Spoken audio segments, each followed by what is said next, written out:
사람들은 천국을 죽음 이후 우리가 가는 곳이라고 생각하지만 천국은 예수님의 초림과 재림 사이를 살아가는 그리스도인의 삶 가운데 이루어진 천국을 말합니다. 즉, 장소로서의 천국이 아니라 삶으로서의 천국을 말합니다. 그리고 열처녀의 비유를 통해 이 비밀에 한 걸음 더 다가갈 수 있습니다. 열처녀는 혼인 연식에 참여하기 위해 신랑을 기다리는 선택받은 사람들을 의미합니다. 이들은 신랑이 올 것을 알고 있지만 언제 올지는 알지 못했고, 이는 예수님의 재림을 기다리는 선택받은 우리입니다. 만약 우리가 신랑 되신 예수님을 맞을 등불과 기름을 잘 준비해 놓았다면 그때가 언제이든 우리는 두려움 없는 삶을 누릴 수 있고, 이것은 곧 크리스찬이 누리는 영적 유익이 됩니다. 그런데 이 열처녀는 등잔과 기름을 가지고 있습니다. 이것의 영적 의미는 무엇일까요? 등잔은 기름을 담는 그릇이며 우리에게는 구원에 이르는 믿음을 담는 그릇, 그리스도인의 삶을 상징합니다. 열처녀가 가지고 있던 등잔은 하나님의 은혜로 구원받은 상태를 말하기에 이 비유가 우리에게 구원을 받고 안 받고의 문제를 말하고자 하는 것이 아닌 것입니다. 다만 주목해야 할 것은 모두 다 등잔을 가졌지만 오직 5만 기름을 가졌다는 사실입니다. 그렇다면 기름은 어떻습니까?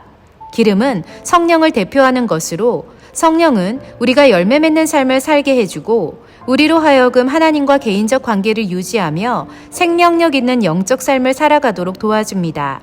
다시 말해 기름을 준비한 5 처녀는 내면의 영성을 삶으로 드러내며 하나님과 깊고 강한 관계를 지속시켜 나간 지혜로운 사람들을 의미하며, 반면에 기름이 바닥난 처녀들은 주님의 재림의 때를 위한 영적 준비가 부족한 어리석은 사람들을 상징합니다. 등잔에 기름이 없어 불이 꺼졌다는 것은 하나님과의 관계가 지속적이지 못했음을 의미합니다. 그렇다면 크리스찬이 성령을 잃어버릴 수도 있을까요? 성경은 성령을 소멸치 말라고 말합니다.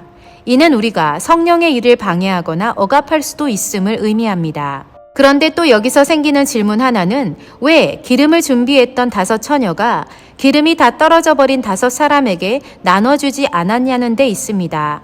기름을 나눠줄 법도 하지만 이들은 기름을 나누지 않았습니다. 이는 개인의 믿음이나 영적 준비는 절대로 다른 사람에게 나눠줄 수 있는 것이 아니라는 것을 보여줍니다. 결국 예수님께서 예비하신 혼인잔치를 참여하여 온전히 또 즐겁게 즐긴다는 말은 영적 준비를 잘한 사람들이 받게 될 상급과도 같습니다. 이는 우리가 이 땅에서 살아가는 동안 우리가 가진 믿음과 행위에 달려 있는 것일 수 있습니다. 우리는 모두 평범한 그리스도인입니다.